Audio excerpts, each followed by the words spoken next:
your employee can be your biggest threat or your biggest asset. It's up to you how you're going to play that. And one of the things that I love to do with employees is I'm not going to focus purely on threats to the company about our company data, but teach them how to be more secure at home. Teach them about their family being more secure if they have children, online security, things like that. That's part of the storytelling process because now they can relate to their real life.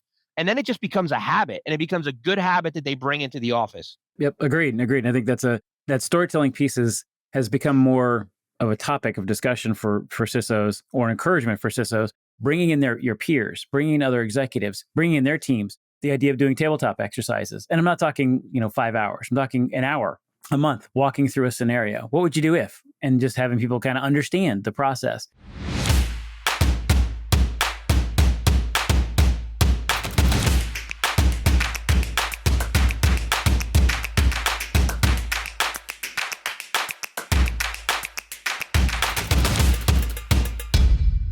Welcome to State of Security Podcast. I'm your host, Jeff Hancock, CEO of Access Point Consulting. Today, we're going to be talking about really security awareness. In particular, creating a security-first workforce, what that means within your organization, from the person on the line doing the work to the executive in the office, in the big office, what that looks like to create that security-first workforce, specifically from a CISO's perspective. Our guest today has over 20 years experience in security as a CISO, Robert Fernandes. Welcome to our podcast. Tell us a bit about your background. Hey, Jeff. Thanks for having me on. I have about 20 plus years in technology and cybersecurity. I am the CISO for the Investment Center out of Bedminster, New Jersey. I also have some vCISO consulting that I do on the side. And I also run a nonprofit, cyberchance.org, and I do free cybersecurity training for at-risk, underprivileged individuals. Very cool. Tell us about that first. Curious. Yeah. So, obviously, there's a lot of talk and also controversy about there being gaps in cybersecurity, things like that. There's potentially are gaps, but there's also potentially blame on the HR departments that are not allowing, some entry level people coming in. I think I've seen, entry level cybersecurity jobs that are requiring the CISSP, and we all know that the CISSP requires 5 years of experience to even get the CISSP. So, it's kind of controversial about the gaps. I think we as cybersecurity practitioners and leaders need to break through the, I guess you could say, the HR gatekeepers, right? And have like the leadership in cybersecurity, the hiring team, have a lot more input in this process than, just the gatekeeping that goes on with the HR departments. Yeah. So I decided, I wanted to give back to the community. Cybersecurity has been a passion of mine, and I'm lucky enough to, make money doing something that I'm very passionate about. So that's, I find myself to be very lucky for that.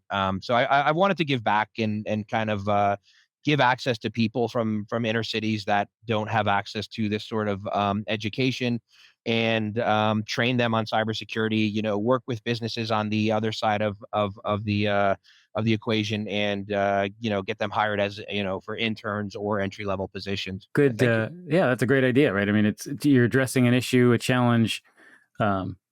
That, gosh, you and I have seen for a very long time as CISOs trying to hire people, what that looks like.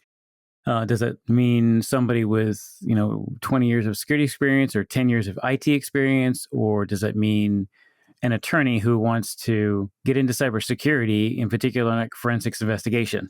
And what's that look like, right? And so we've seen a lot of variety of entryways into cybersecurity. So I think that flexibility is really key. To your point earlier, first time job, and it's required a CISSP. So that's kind of, clearly that's just a misunderstanding of what's going on in security. So anything we can do to help, shave that off, educate people, I think that's really cool. Good for you. Awesome. Yeah. Thank you. Yep.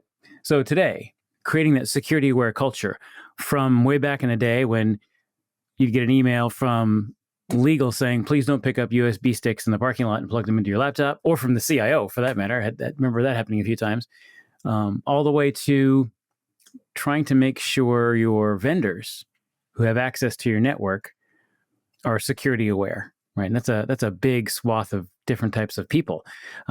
As we both know, right, in it just takes one. It just takes one person who is not paying attention or has good intention, and they click on something and things go sideways eventually at some point. Only in security can you find one small misstep that can create such a large catastrophe in some cases, right? The healthcare breach that came out back in February, they just announced today that that's pretty significant impact across the 100 million plus people that had their data exfiltrated. So I think just one little things like that can just cause really big problems. So, what do you think about the human element in cybersecurity? I mean, I think it's definitely it's huge and often overlooked. Especially when you start thinking about it from the perspective of, um, I guess let's take a step back for a second, right, and think about how, where we've come over the years, over the decades with security, and how it's being handled in organizations. I think that's an important understanding to understand the history of how business owners are looking at security today. And I think part of the problem is that they started off, right, where I'm just this small business. I just need this guy, or this, could be the guy I'm out on the golf course with, or could be somebody Mm, that I know, if they're from a friend of a friend who does this IT stuff that, I, the quote unquote, the business owner, I have no knowledge of, and I don't want to know about this stuff. I just want you to put these things in place to make it so that I can do my work and I can do business and I can be successful, right? And all of that equation came down to, and I'm talking, 20 plus, 30 years ago, came down to, I want my server up and running. I want it to be able to do what I needed to do when I needed to do it. And that's pretty much it, right? So then we started getting all these IT people, MSPs, things like that coming about that are providing these technology services.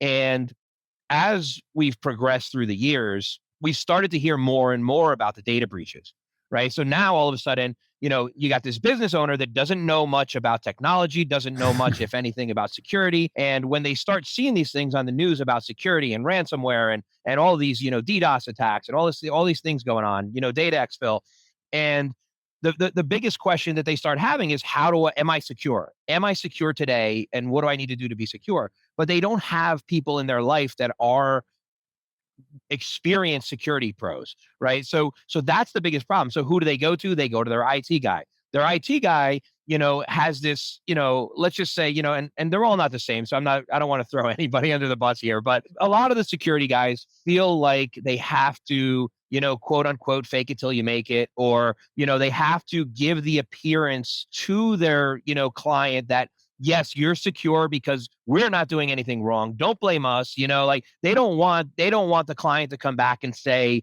oh wait, why do I need all this security stuff? I thought you were already doing things in a secure manner for me. I thought I was already protected. That's why I hired you, right? And I think it's a hard conversation for the technologists or the MSPs to have with their clients, but it's an important one, right?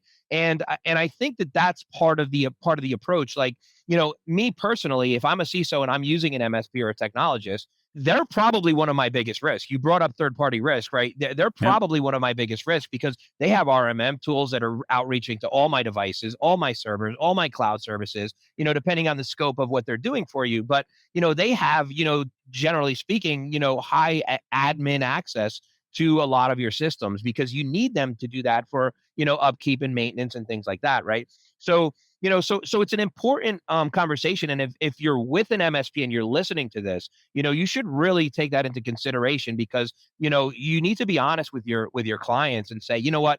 Yes, I'm doing everything from a technology perspective to make sure that you're secure. I'm also, I'm also confident that you are more secure than you would be without me because All of right. all of these controls that we're implementing, that we're doing our due diligence.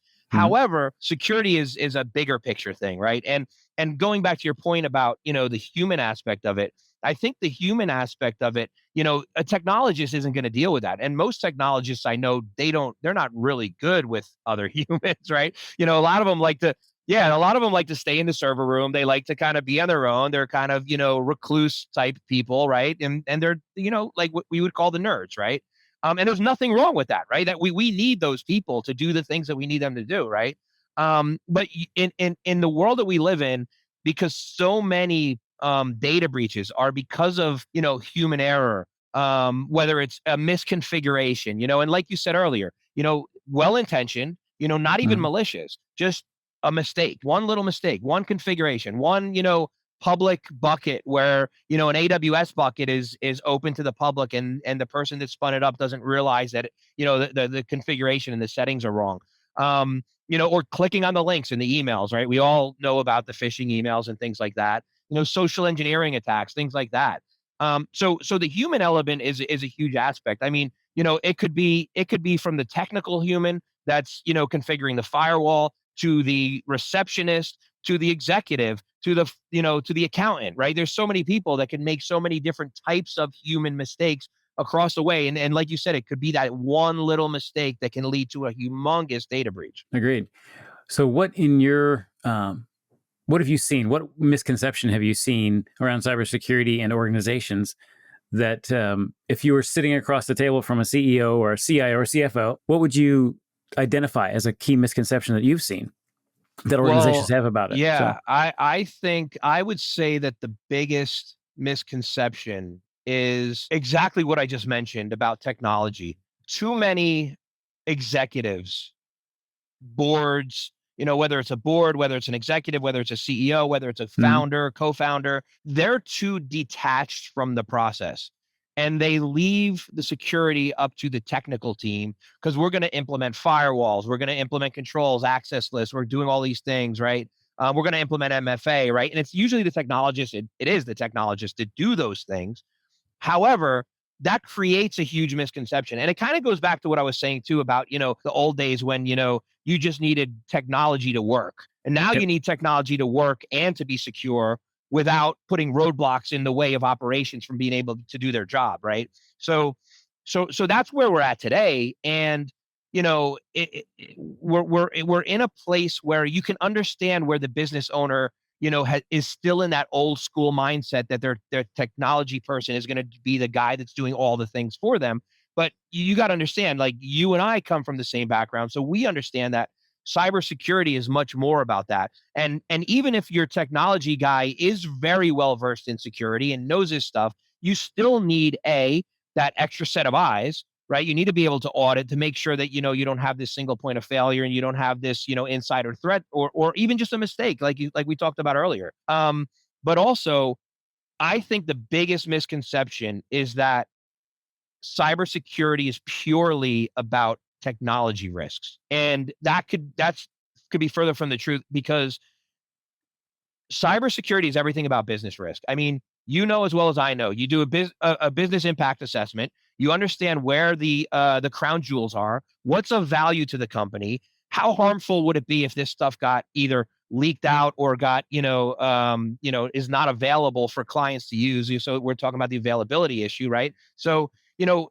doing that business impact assessment, right, and it needs to always come from top down. And I think this is the biggest misconception is that business owners need to be a part of this process because I can identify threats that are out there to your business, but it's ultimately up to the business owner and the business leadership to determine how much risk they're willing to take on, right? And that's, I say, look, I'm here, I'm the canary in the coal mine. I'm telling you what these threats are to you, right? And now it's up to you and your board or your executive team to sit back and say, okay, what does our risk appetite look like? Right. If we're going to implement this new system and we're going to bring this new system into our environment, and it's going to everything new you bring into your environment is going to introduce new risk, right? So, we're not going to eliminate the risk. That's impossible unless you go out of business and just, close shop, right? So we're not here to protect you from every threat out there. We're here to let you know what the threats are, what we can do about it, what the yep, costs associated with that are, and now it's up to you to tell me if you want to take this risk on. You might accept the risk. You might want to transfer it. You might want to get a better cyber insurance policy, right? There's a lot of ways you can handle it, but it's the business owner's decision and it's their responsibility. And I think that's where more companies need to understand that and be more involved. The business owner just wants to do business, right? And I get it, right? That they're good at what they do and they need to focus on that. But if they're buying a location in a place where it's known to have a lot of flooding, right? That's a risk that they're going to have to accept, right? And it's something that they probably think about when they're looking at this new building that they're going to move into, right? Cybersecurity needs to be the same way with every single thing. And it's up to the business owner or the CEO or the board to figure out if this is a risk they want to take on. It's not up to the IT department, and that buck shouldn't be passed to the people that are IT within the organization. So I think you raised a couple of things there that are sticking out to me, particularly around, so as a technical propeller head, let's just say, and I mean that affectionately, the geek in the corner, he, as an example, is primarily like, and I've worked with this as well, focusing on, let's say, the CIS 18, very technical set of controls, focused on managing technology, not corporate risk.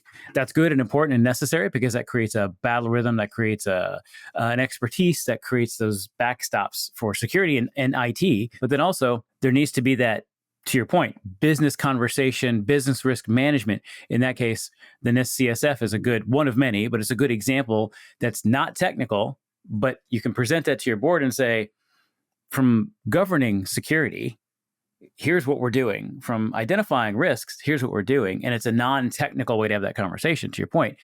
One of the things I want to ask you about, though, is you're hitting on some really good things. And I think that being able to be that translator from the technical guys to the board or business, I'd like to say that squarely sits in the CISO's role. But I also know not everybody has a CISO. So there is a need to have that, what's becoming more accurately described as storytelling capability. So CISOs having that storytelling ability where they can say, hey, look, here's a bigger situation. Here's the bigger challenge. Here's what we're doing, not doing. Here's how it applies. But to build that culture, how do you see that playing out? Because I think there's, what's the leadership role in building out a culture of security awareness? Or, I mean, you've hit on that before. It's just not IT's job. But if you were talking to a CISO and they were saying, okay, how do I do this? How do I build that story? How do I lead my boss, my peers, and my staff? Do you have any thoughts on that? Yeah, I think you hit the nail on the head with storytelling. Because it's one of the things that I think that sets, good CISOs from bad CISOs, right? Is that, there's a lot of CISOs that speak really well in business language, and they can sit, on the board and talk business language all day, but they can't speak to the real person, right? And that's just as important as it is as speaking to the CEO, right? So, and speaking to the technologist, right? They're all important and they all have different languages, right? So I like to say a lot that, I act very often as a translator between all those different departments and trying to tell them what my story is. And I think storytelling is the perfect way to frame it. Because that's what it ends up being. You need to put things in the language of your audience, right? You can't, as well as I do, Jeff, that we love our acronyms. We can go up on stage and people will be like, "Wait, what are all these things? What are all these letters that they're throwing around in front of me?" It's like a letter soup, right? You need to be able to tell a story in a meaningful, impactful way to your audience, whoever that audience is, right? If you're speaking to a business owner, you have to be talking to them in the language of risk, ROI, and how you're going to how security is not only a cost center, but it's a value add, and this is what's going to keep you in business, right? That's the language of the owners, the CEOs. If you're speaking to a technologist, right, you need to show them. I like to do. Hey, let me show you this recent event that just happened and how it happened and how this could happen to us, and let's work together to fix it. Right? It's about creating. I like to say, when people, if you're in an organization of, I don't know, let's say 50 employees, and you say, somebody asks you if you're a CISO or if you're a security director or whoever you are, how many are on your team? 50. Everybody's on my team, right? And Right. and that's the way you need to approach it with everybody, because when you bring inclusion, now everybody feels important and everybody is a part of this and everybody's a part of the solution, right? And that gives them more motivation to be involved, as opposed to, you have this little secret, meeting over here, and you have this group and they only know their stuff and nobody else knows. I always say one of the best things you can do is, like, start off with a steering committee within your organization. Make sure that you have at least, a leader of each department and they're all going to be part of your cybersecurity steering committee, right? And they're going to be involved in, quarterly meetings. You're going to give them updates regularly. You're going to keep them involved, things like that. But, communication and storytelling, we're talking about, security awareness and things like that. I always say, people are way too quick. And it tends to be sometimes unfortunate. Like, I have a love-hate relationship with compliance, right? Because it's like compliance is not security, security is not compliance, but maybe it is sometimes, and whatever. But we could have a whole conversation about that, right? But you know, too many organizations look for that compliance checkbox, right? And it's like, are we doing the bare minimum to check this box, right? And that's not what you should be looking at, because you're hurting, your organization in the long run if you're doing things that way. Because eventually you're going to have to do, you're going to have to take it serious, whether it's before a breach or after a breach. You're going to have to take it serious at some point. Um, but one of the things, like, one of the check boxes when it comes to security awareness training is always, oh, I'm going to go out and get a know before, and then I'm going to put that on auto. Everybody's going to Yeah. get their training videos. We're going to do simulated phishing until people are so numb with simulated phishing emails that they don't even care about them anymore, right? Because it's just, okay, I'm used to this. Click, click, click, click, whatever, right? So to me, like, you have to get the people involved, right? It requires more work, but I think the return on your investment for that is so great that it's gonna, your employee can be your biggest threat or your biggest asset. It's up to you. It's up to you how you're gonna play that. And one of the things that I love to do with employees is, I'm not gonna focus purely on, threats to the company about our company data, but teach them how to be more secure at home. Teach them about their family being more secure if they have children, online security, things like that. Once you can get them, now that's part of the storytelling process, because now they can relate to their real life, and then it just becomes a habit, and it becomes a good habit that they bring into the office. Yep. Agreed. And I think that storytelling has become more of a topic of discussion for CISOs, or encouragement for CISOs, being able to your point, bringing in your peers, bringing in other executives, bringing in their teams, the idea of doing tabletop exercises. And I'm not talking, 5 hours. I'm talking an hour, a month, walking through a scenario. What would you do if? And just having people kind of understand the process. I think those are key things that aid in the storytelling process. And as you point out, which I fully agree with, is really making everybody on that team be that part of that security team. And because of the level of importance that is. And I've worked with organizations that before they were breached didn't really care. It was a checkbox, just to your point, right? Checkbox mentality. After a breach, 2 months, 3 months, 4 months after a breach, they're like, wow, security is everybody's responsibility. How are we going to manage this together, right? And it's you don't want to wait that long. Yeah, right. You've got companies have the opportunity to get on board now to develop a culture of security, identify the top 10, 5 things that they've got to do that employees have to do on a daily, regular basis. And I really appreciate the comment you made about helping the employees be secure from home. So many people work remotely. So it's a couple of hops to get from your home office to your network, right? So what are you doing to make sure those hops are secure, both as a corporation, but then also as an individual?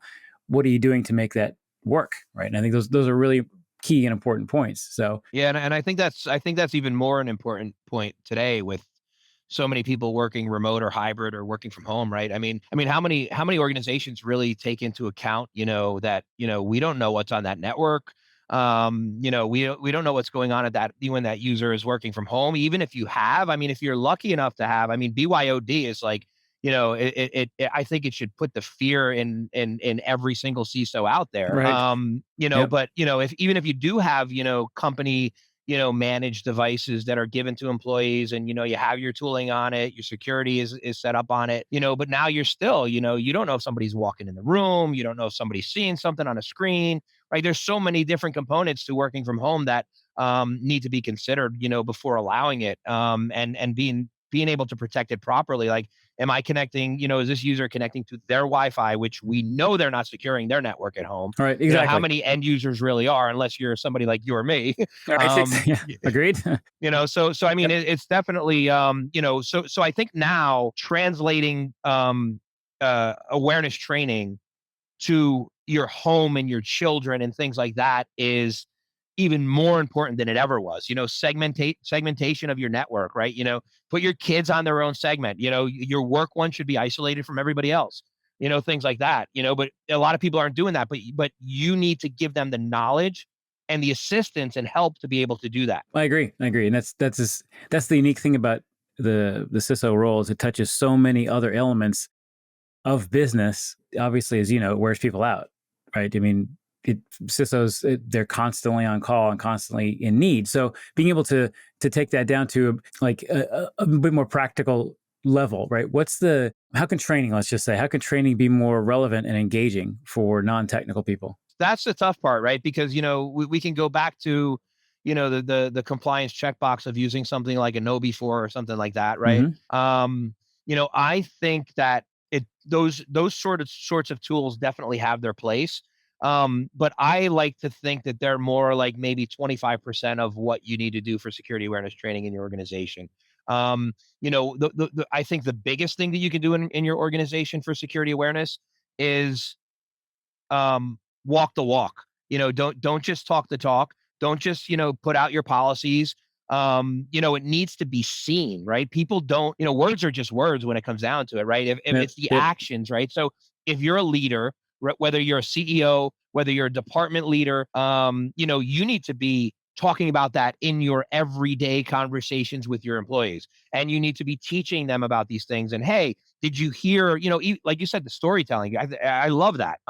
Did you hear about this story about this company that just got breached yesterday? Do you know how it happened? Oh, this is how it happened. And wait, are we doing things to protect against that? I don't know. Are we? Let's talk about it, right? And let's have those conversations with employees and other people so that it becomes interactive. They become a part of not a part of the solution, not because we've always, security practitioners in general, right? And they're not all the same, right?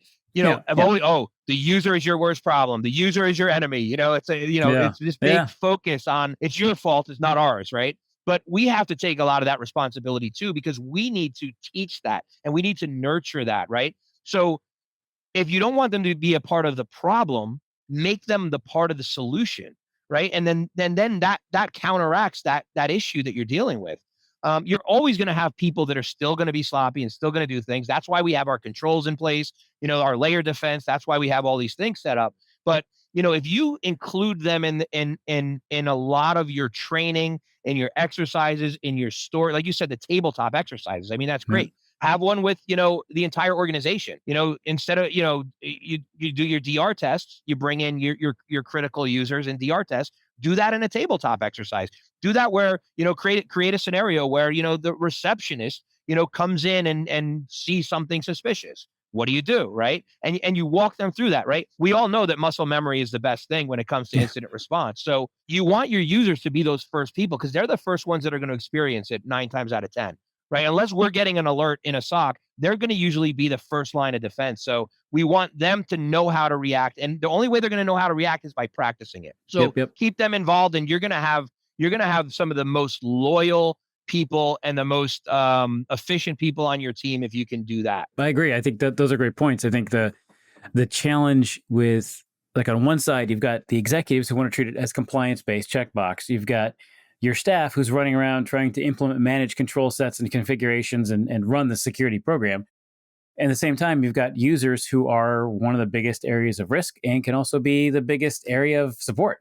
Right. So as a CISO, and I think what I keep picking up on as you talk, right, what you've just described to me, just in that one slice of security awareness, is that the CISOs in general not only have to be good technically, but they've got to be good at communicating and at storytelling for sure, which is almost one and the same, but then also being that not just a propeller head in the corner, right? They've got to be personable. They've got to talk about things. They've got to be out there. They've got to be engaging. They've got to be. And the people that we talk to, the companies that we talk to, the CEOs and boards just don't kind of grasp that. And they hire CISOs who may or may not have that skill set, which is a challenge. And I think when they hire skills for CISOs, it's very the technical basis. So I think to your point earlier, obviously as the threat landscape keeps changing, ransomware, insider threats, phishing, et cetera, and policies can get updated, et cetera.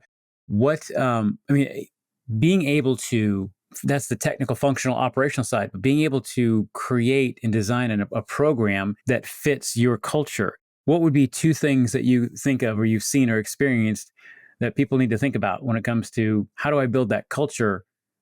Where do I start? Certainly, you mentioned earlier bringing in the executives and getting, like we talked, a tabletop exercise or something going. But are there things within the lower or different sphere of influence as a CISO with your team, with the customers' teams that you've seen that work, and just getting a better security training program together? Well, I mean, that's it's a tough one, right? Because you hit the nail on the head, right? Where you have the executives that are looking at the compliance check boxes, and right, and I mentioned earlier about my love-hate relationship with, compliance versus security. And obviously I'm from a security practitioner mindset, and compliance doesn't equal security, but it could help lead to it. Yeah, And that's a good way and of I putting and it. and I Yep. think that that's sort of like the icebreaker sometimes, right? As security practitioners, we're seeing more and more. You mentioned, early on in this conversation about third-party risk management, and we're seeing more and more um, of our sort of clients that are getting security questionnaires from potential clients, right? And now if you're at risk of losing like a multi-million-dollar contract because you're not doing these things that are in this SIG questionnaire that you just received, right? These are things that are sort of like those icebreakers. It's like, hey, we're sitting here chasing our tail. We're putting all these resources on playing whack-a-mole when these security questionnaires keep coming on our table, on our desk. And all we really need, and the answer is really simple. You need good leadership. You need leadership in the cybersecurity space to work with leadership in the organization, right? And that leadership in the from the cybersecurity space, as you know, can be a virtual CISO because not everybody can afford to hire a CISO. And that's needed. You need those people with that experience that know how to tell that story, to know how to bring that to the table, right? And yeah, use those security questionnaires, use some of those things that you're seeing in there that could cost you big contracts, right? And use those as the icebreakers to get in front of some of these leaders and say, hey, this is the fourth one I got this week. I've spent X amount of hours on filling these out and going back and forth with these people on these questions. When are we going to really like address this so that this is no longer an issue, right? So that when a questionnaire comes in, it goes right back out because we know we're doing everything, right? We know we're doing everything right. Um, yeah. Oh yes. I'd like to say which one of us haven't, right? And it's definitely one of those things that I think that it's a hard sell, but once Mm. you get that audience, if you get their ear, I think it can make a lot of sense, right? And you can end up saving money in the long run if you do things right from the script. See, we live in a society, and I'm sure you've been to RSA, you've been to Black Hat, like I have, and it's just vendor overload, right? Everybody has a solution that's going to fix all our problems until it doesn't, right? Yeah, all at once, right? AI, next gen, whatever, right? Yeah. So that's the problem, right? Again, go back to the mindset of the business owner. The business owner wants to do one thing. They want to be successful in their business, and they don't want Yep. anything to destroy that. They don't want anything to ruin that. They just want to be successful in their business, whatever that business is, whether they're creating gizmos and gadgets or services or whatever they're doing. They just want to be successful in their business, right? And you need to understand that. And when they see on the news, ransomware, ransomware, ransomware. And then you got these companies, we have ransomware protection. We're 100%, blah, blah, blah, whatever the claims are, right? And you could see why everything becomes patchwork, which creates a complete nightmare because there's no structure. You need this. That's why you mentioned the CSF, the NIST CSF. I mean, if you follow a framework and you're working toward, your cybersecurity maturity, and Hmm. you know that we're here. Yes, we want to get here, right? You have that roadmap and you're working toward that. You're in a much better place than somebody that just sees a problem and tries to fix it with a solution that your MSP or somebody's going to sell you. Yep. Exactly. Exactly. And And I that's think where like that's the vCISO or the CISO comes in, right. where, it helps you navigate that world of, quite frankly, a lot of BS and some reality. And you got to filter through the noise to get to the purpose. Like, how are we really going to solve our problem? And it's not by adding another solution and another solution and another solution. You need a comprehensive program and a comprehensive framework. And Yep. you'll probably find yourself saving a lot more money in the long run if you do it that way. I think back to the socks that I've built in, I get inundated with vendors who want to throw tool sets and pile this on that on. You're ending up, if I'd go down that path, which I learned early on not to, you end up with so many products that you're using 10% of or 15% of, if at all. Yeah, And they don't exactly. integrate, and they don't integrate, and you've got to figure out how to make it. So you've got to spend man hours figuring out how to integrate it all. It's much easier to have that framework and process. Very Yep. same thing with security awareness training. That process really being around making sure you understand what phishing is, what social engineering is. I'm talking just from a straight worker perspective, right? Phishing, social engineering, what malware looks like, why it's important, how cyber attacks actually happen, right? The old Lockheed Martin kill chain, why that's important to people as a user, and what to look out for. And to your point, yes, you've got to change your password every 90 days, Mr. Staff member, because that's just your participation in securing the company. That's just kind of how it goes. You need to install this on your phone if you're going to be touching network applications. We want to make sure it's secure, right? These are just some of those protocols that you've got to follow. And protocols like medical protocols. You got to take your medicine for so long to get this result. It's got to, it's very similar in thought process. So I think that you raised some really good points there, and I think there's understanding what that security awareness is at a baseline, how customers, how users interact with you, how partners interact with your systems, and being able to put that firewall, if you will, of process and procedure in place, and then attach the tools to that, and then attach the frameworks to those tools. So you've got a bigger cohesive security structure, right? So very much so, very agree. Yeah. And you brought up a great point too, because I can't tell you how many organizations are, buying a solution that's going to fix a problem and then they implement it 10% of the way. And it's, it just sits there. It's like, hey, I got this security questionnaire. I need these, I need these cybersecurity policies, and you help them with their policies, you build out their policies, then they sit in a drawer and collect dust for the next 2 years, and they never get updated, they never get used, they never get, sent out to, the appropriate people in the organization, and nobody uses them. But they have the policy, so they can check the box. As we close out our time here, any last words? I mean, you've covered a lot of really great things, and I don't know if I could put one or two fingers on just one or two things. So what would you recommend? What are your closing thoughts on just basic security awareness training, or even advanced security awareness training for organizations? Yeah, I mean, I would say incorporate everybody, right? We've spoken, over and over and over again about how a single end user can be your biggest threat, can be your biggest risk, and with one click on a phishing email, like they can ruin everything, right? So turn that around and just incorporate them into your training. Bring everybody in. Everybody needs to be on the same team. Security should not be siloed from the rest of the organization. Security needs to be comprehensive, and it needs to be incorporated into every aspect. It's, I mean, it's like basic hygiene for a normal human being. There's certain things that you just do, right? And that because you've been conditioned all over your life about, eating a good diet, right?